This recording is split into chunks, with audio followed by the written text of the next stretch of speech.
Prepare for a rude awakening.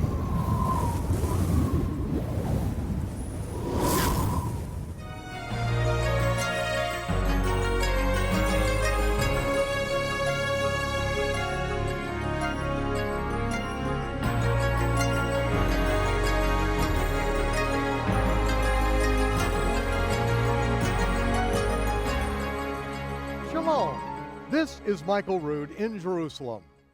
Rabbi Shaul wrote to the believers at Corinth, "Every man praying or prophesying, having his head covered, dishonors his head." By stripping this verse from its context, the instructions of Shaul become meaningless to the modern believer. We are led to think that this soundbite refers to the practice of wearing hats inside a church building. When this instruction was given, there was no such thing as a church building, and there would not be such a thing for nearly 400 years. The real question is, who is your head? Not what is your hat size? Rampant kingdom-building Nicolaitanism was the problem among the believers at Corinth, not Easter bonnets. This teaching, as with most of our broadcasts, have been truncated to fit the allotted time slot on this network. The full versions of my teachings are available on DVD or video cassette. A free 90-minute video CD catalog of my materials is available to all who write or call. Now, the final episode in the three-part series, Who is Your Unauthorized Covering? The Kingdoms of the Nicolaitans. Imitate me as I imitate our Messiah, who is the head of the body of believers. First, I praise you, brethren, in that you remember me in all things and keep the instructions and traditions that I delivered to you. But, just so there is no confusion about proper ministry in the body, I would have you to understand the head of the man is the Messiah, the head of the woman is her man, the head of Messiah is Yahweh. This is the chain of proper authority and the only covering authorized by the Almighty. So understand that any man that prays or prophesies under the covering or authority of another man or a man-made institution dishonors his head, the Messiah. He is not talking about something that one wears on their head. He is talking about the authority, and he is talking about a problem that is developing in Corinth because these people are not adhering to the words of the Messiah. To illustrate this, we are going to step back into the teaching of the Messiah among his disciples. Then we're going to go back to the prophets for a full context. In Matthew chapter 20, verse 21, we read of an incident when Zebedee's wife came with her two sons, and they were Yaakov and Yohanan, James and John, and it says that she came to the Messiah and worshiped him. And he said to her, "Woman, what do you want?" And it's got that edge in the original language. "Woman, what do you want?" It's like he saw through this little charade that was going on here. He cut right to it and said, "Okay, what do you want?" And she said, Lord, grant that my two sons here, Yaakov and Yohanan, that they get to sit one on your right hand and one on your left hand when you enter into your kingdom. And he answered and said, "Woman, you have no idea what you're asking." And he turned to Yaakov and Yohanan and said, "Are you able to drink of the cup that I'm going to drink of? And are you able to be mikvahed or baptized with the baptism that I'm going to be baptized with?" And they said, "Yes, Lord, we're able." He said, "Okay, boys, you're on. But to sit on my right hand and left hand, you can forget that right now, because that is reserved for whom the Father has decided." And it says that when the other 10 heard what was going on, they were moved with indignation or envy against these two brethren. And what they were doing can only produce indignation and envy among the other believers, because they are looking to establish themselves on the right hand and on the left hand of the Messiah. Now, once you have the right hand and the left hand of the Messiah taken up, then all you have left in the chain of command are the right hand and left hand of Yohanan, the right hand and left hand of Yaakov.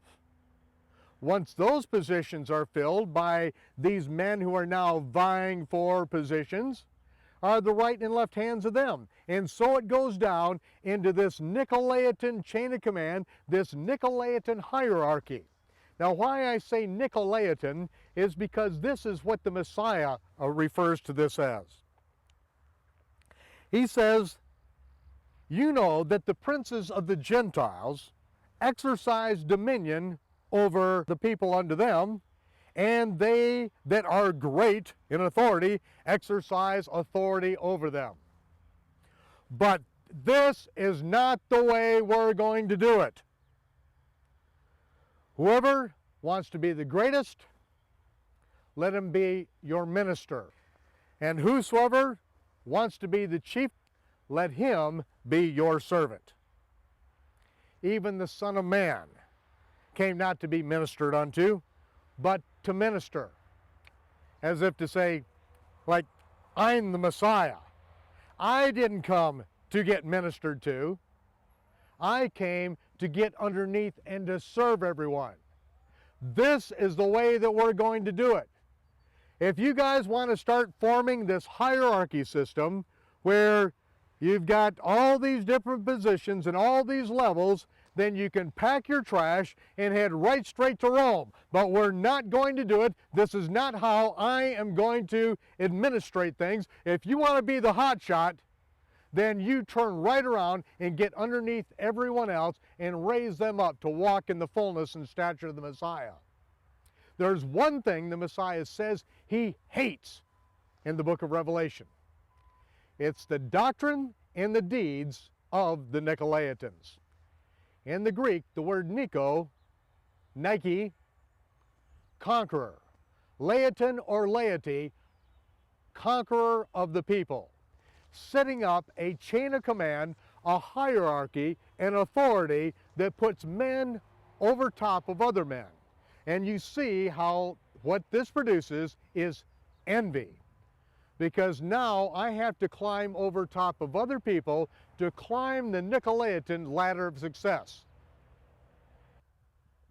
There are people that I subject and I submit myself to for a period of time. And it does instruct us in the book of Hebrews to inspect our education system.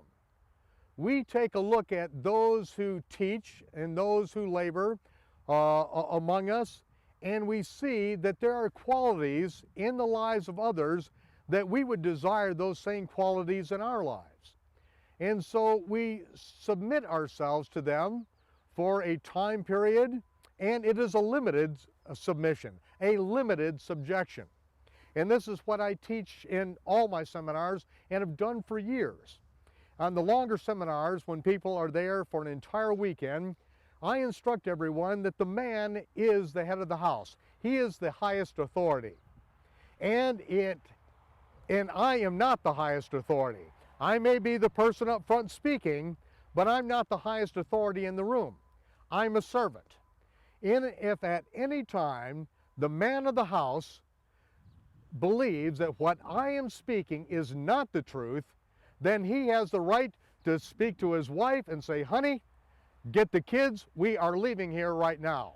And he has every right to walk out of that room because he has submitted himself and his family to my teaching, and if I violate the Word of God, then he has every right to stand up and walk out. And he has that very right to anyone that he submits himself or his family to for any duration of time. Just because one goes to and has been paying a tithe into a particular congregation does not mean that that man has no say-so over his house. And many times pastors in churches actually take on the role of the husband, and many times I have seen so many sick perversions where pastors have told the wives to disobey their husbands, and they have in fact become the surrogate husband to that particular woman. I would like to take you back to Ezekiel.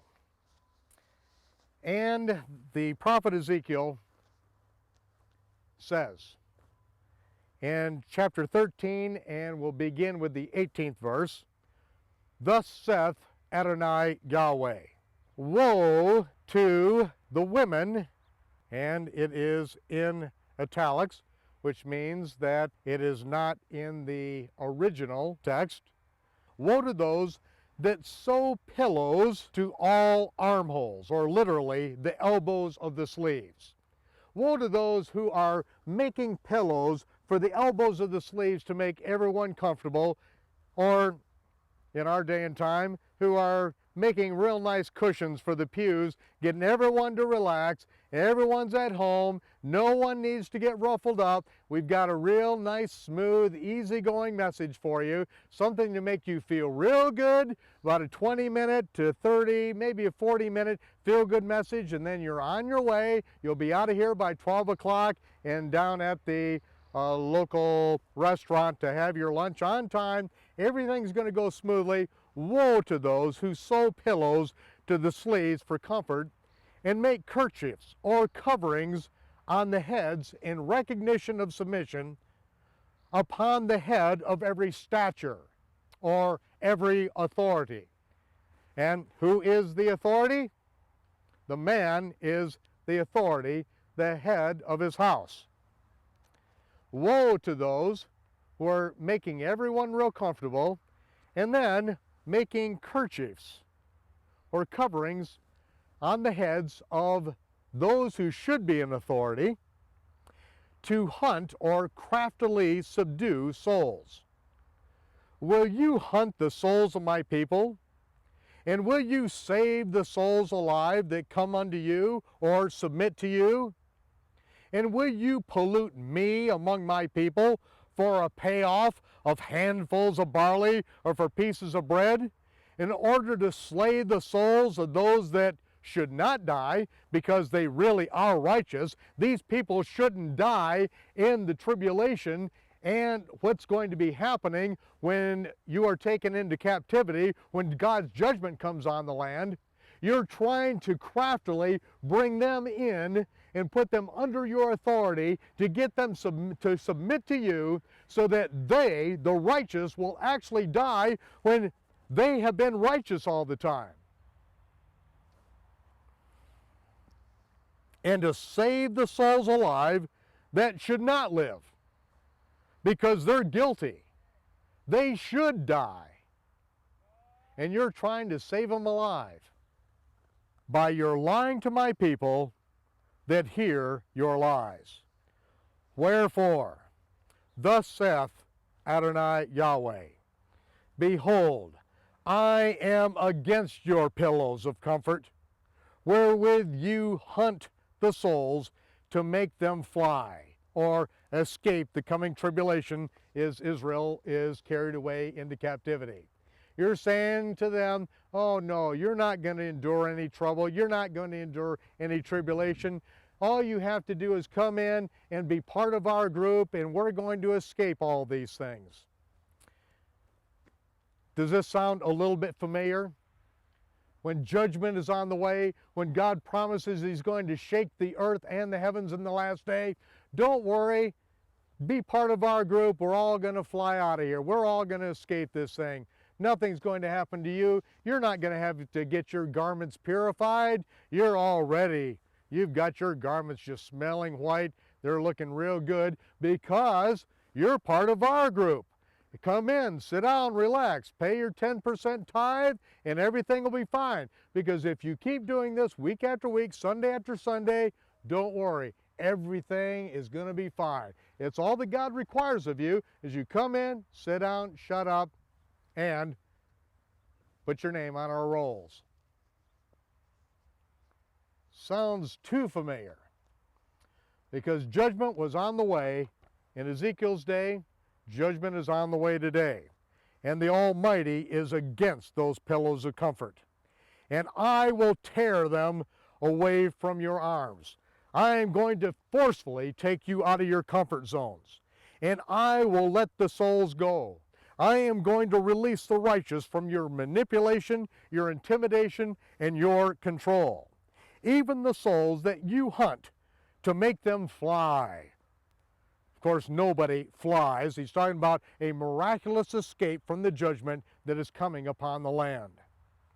Your kerchiefs, your symbols of your authority over men, I am going to rip off their heads, and I'm going to deliver my people out of your hand, and they shall no more be in your hand to be hunted. And you trespassers, you false shepherds, you are going to know that I am Yahweh. Because with lies you have made the heart of the righteous sad, whom I've not made sad. Those who are trying to do the right thing, you have been afflicting them. And you have strengthened the hands of the wicked just because they're playing your silly games with you and going along with your programs and climbing your Nicolaitan ladder of success. You've strengthened their hands. And you don't want them to turn from their wicked ways. Because if you preached against what's wrong in your congregations and in your country, you would have your 501c3 tax-exempt nonprofit status removed by your mother corporation, their Internal Revenue Service, because you're only authorized to teach certain things. And if you step beyond those bounds, your mother will come in and take away all your benefits.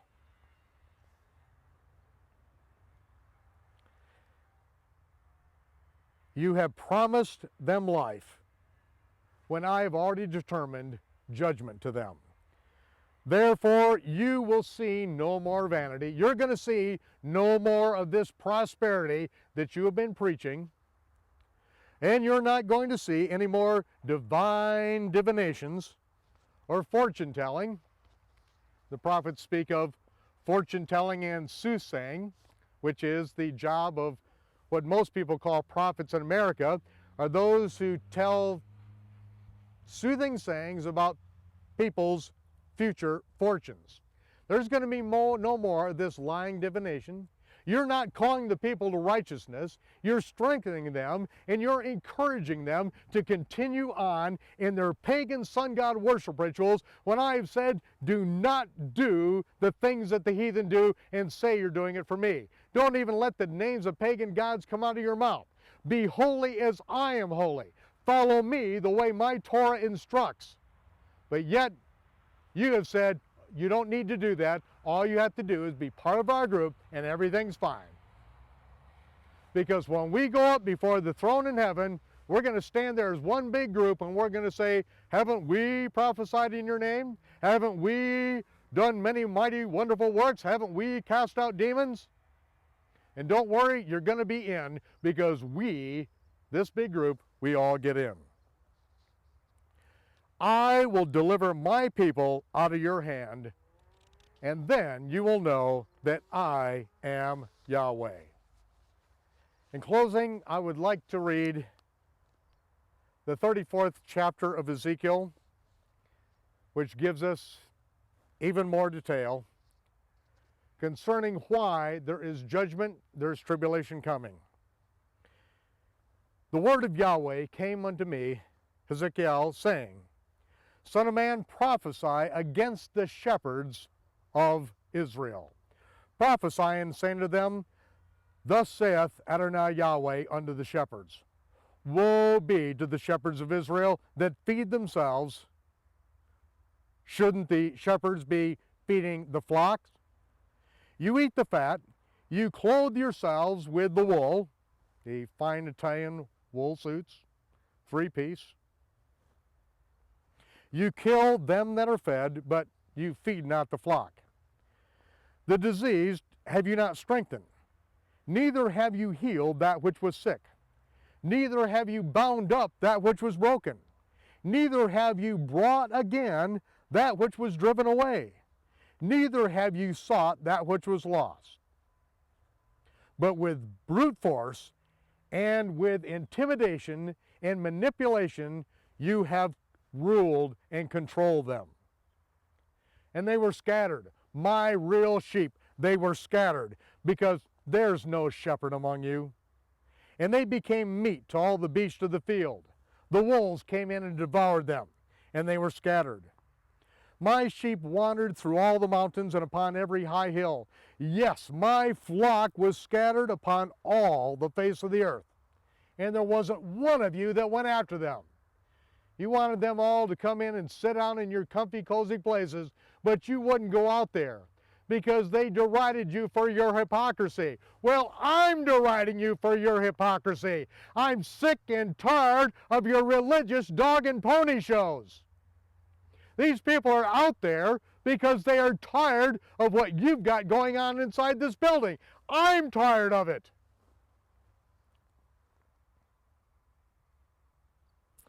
Therefore, ye shepherds, hear the word of Yahweh. As I live, saith Adonai Yahweh, surely my flock became a prey, and my flock became meat to every beast of the field, because there was no shepherd. Neither did my shepherds feed the flock, but the shepherds fed themselves and didn't feed my flock. Therefore, you shepherds, hear the word of Yahweh. Thus saith Adonai Yahweh, behold, I am against the shepherds, and I will require my flock at their hand. You are responsible.